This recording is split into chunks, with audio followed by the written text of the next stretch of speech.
నమస్తే, welcome to NVTV 24x7 news channel. Mantralayam నియోజకవర్గంలో ఎన్నికల ఓటింగ్ ప్రక్రియ సోమవారం ఉదయం 7 గంటలకు మొదలైంది. మొదటి గంటలోనే ఓటర్లు పోలింగ్ కేంద్రాల వద్ద క్యూలో నిల్చున్నారు. ఓటర్ల పోలింగ్ కేంద్రాల వద్ద బార్లు తీరారు. నియోజకవర్గం పరిధిలోని పెద్ద కడుబూరు, కొసగి, కౌతాల మంత్రాలయం మండలాల్లో ఓటర్లు ఓటు వేసేందుకు భారీగా తరలివచ్చారు. ఉదయం పూట వాతావరణం కూడా చల్లగా ఉండడంతో ఓటర్లు సంతోషం వ్యక్తం చేశారు.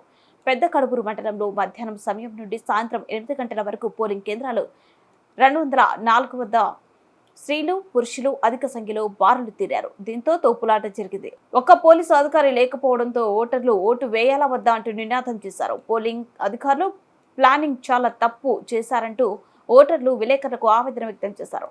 ఇలాంటి ఓటింగ్ ఎప్పుడు చూడలేదని ఓటు వేసి వచ్చిన ప్రతి ఓటర్లు వాపోయారు. ఒకే డోర్ నుండి లోపలికి పోవడం, ఒకే డోర్ నుండి బయటికి పంపడం చాలా ఇబ్బందికరంగా మారిందని ఓటర్లు తెలియజేశారు.